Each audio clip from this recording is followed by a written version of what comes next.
नमस्कार आदाब दोस्तों, हिंद वॉइस में आपका स्वागत है। मैं हुक्राम। बात करते हैं इजराइल और फिलिस्तीन के बीच जो जंग चल रही है उसका ताज़ा अपडेट के बारे में, क्योंकि एक बड़ी खबर सामने आ रही है कि हो सकता है कल फ्राइडे यानी फ्राइडे तक सीज फायर हो जाए, यानी कि ये युद्ध जो चल रहा है, जो जंग चल रही है, जो वॉर चल रही है, वो रुक जाए, उस पर सीज फायर लग जाए, वो उस पर विराम लग जाए एक तरह से। क्योंकि कई सारे देश अब लगातार इजराइल पर प्रेशर बना रहे हैं कि वो किसी तरह से हिंसा को रोके। हालांकि बेंजामिन नेतन्याहू ने सबको ये चीज़ ठुकरा दी थी, इस प्रस्ताव को मानने से इनकार कर दिया था और कहा था कुछ वक्त के बाद जब उन्हें लगेगा कि इजराइल के नागरिक पूरी तरह से सुरक्षित हैं, कोई खतरा नहीं है, तब वो ये चीज़ जाकर रोकेंगे।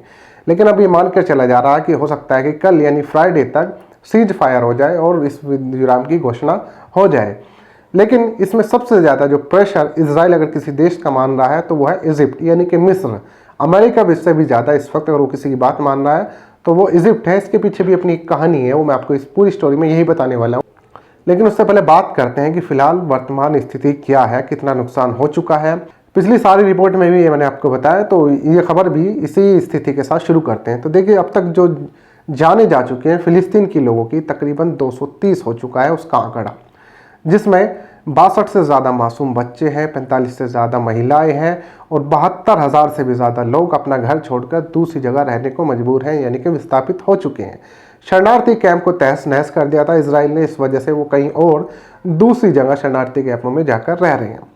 इसराइल ने तमाम गाज़ा पट्टी पर जो बड़ी बिल्डिंग थी, मुख्यालय थे, हिस्टोरिकल पैलेस थे, ऐतिहासिक कुछ इमारतें थी, लाइब्रेरी थी, उन सबको तहस नहस कर दिया है। यानी कि उसने फिलिस्तीन के सेंटिमेंट्स को भी एक तरह से चोट पहुंचाई है।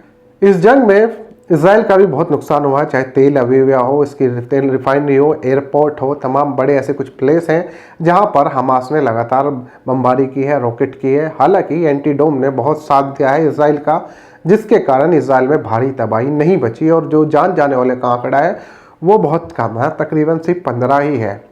वेस्ट बैंक की बात करूं तो वहां पर छोटा मोटा हिंसा अभी भी हो रही है, वहां पूरी तरह से रुकी नहीं है, लेकिन कोशिश लगातार जारी है कि ये हिंसा कल तक यानी फ्राइडे तक पूरी तरह से रुक जाए।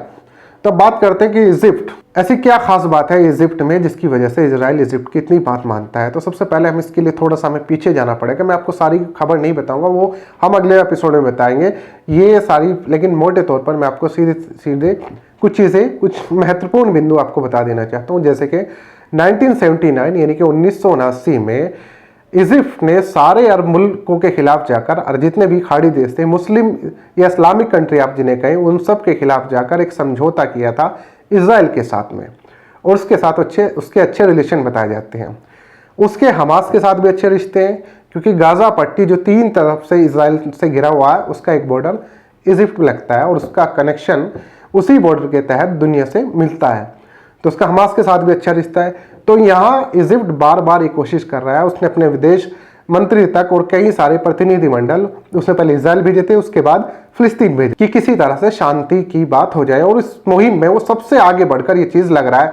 शायद यही एक कारण है कि बाकी जो मुल्क हैं वो इस बात से चिड़े हुए हैं, जो इस्लामिक कंट्री है, और इसी वजह से वो फिलिस्तीन के साथ खड़े नहीं हो पा रहे। क्योंकि सबसे पहले ही मिस्र ही वो देश है जिसने गाज़ा निर्माण पट्टी का दोबारा से निर्माण करने के लिए, कि हम दोबारा शहर को बसाएंगे, $500 मिलियन देने का वादा किया है। इसके अलावा अभी तक किसी भी इस्लामिक कंट्री ने इतना बड़ा वादा नहीं किया है, सिर्फ साथ खड़े हैं, कह रहे हैं मदद करेंगे, जुबानबाजी लगातार चल रही है।